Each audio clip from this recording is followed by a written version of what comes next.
A Guy Ritchie film this one particularly is so stylish. How did the costumes help you get into your character and the accents in some cases? Oh, enormously. I mean, you know, with any character that you play, the costume really informs, you know, so much of, you know, how you play the role. So, yeah, for me, I mean, her costume, I loved everything she wears. I mean, it was just like, I couldn't even pick out a favourite. Yeah, and the accent, you know, as soon as I kind of turned on that accent, I was sort of in the role. So, yeah. I got some great suits. And I stole quite a few of them. Did you? You did? Closets.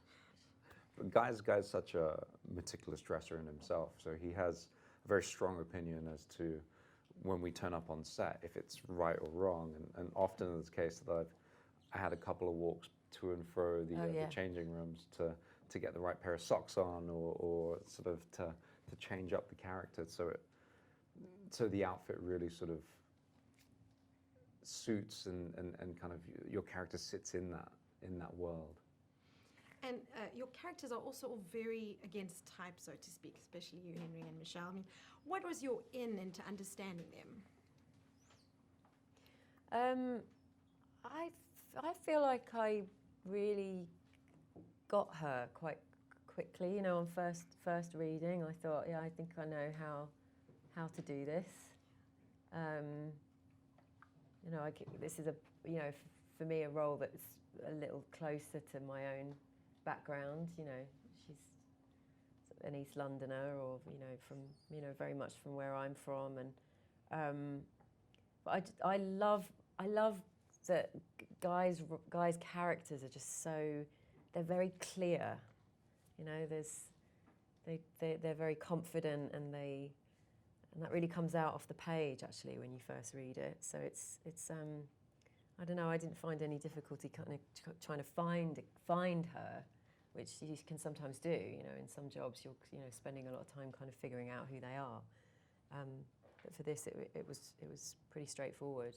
I think for Dry Eye, I really sort of drew on his background, his I suppose Asian heritage, and the filial pressures of perhaps growing up in an Asian sort of gangster household, and the hunger to prove himself as quickly as possible. And I think that becomes his downfall, is he ready to sort of undertake these challenges that a veteran person in that sort of industry has. And so for me, it was really looking into what sort of feeds that fuel and what his engine is and why he's trying to sort of outpace himself, really.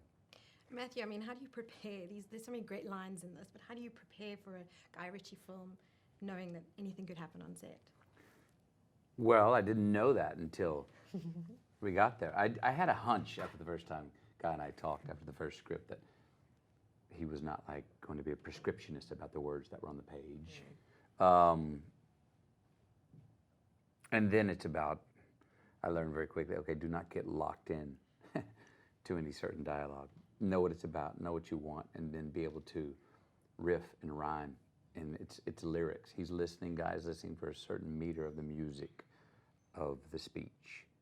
Now, mind you, I'm the lone American in the story, but there's a meter to the speech and a meter to the words, and there's not a lot of mincing of words. It's not big on a lot of adjectives and adverbs. Wants to get to the point very quickly. And for my man Mickey, a man who the consequences are very clear, and they're death or not. So it's very clear, the rules. So I just got very comfortable in that place. It was not a man with a lot of, Mickey's not a man with a lot of, wouldn't talk like I'm talking right now, wouldn't stutter, wouldn't have put pauses.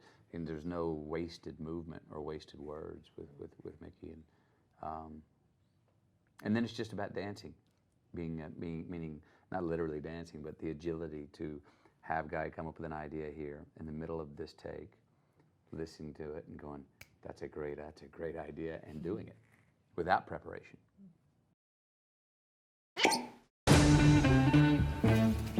Sweet Mary Jane is my visor. 400 million is a fair to generous asking price.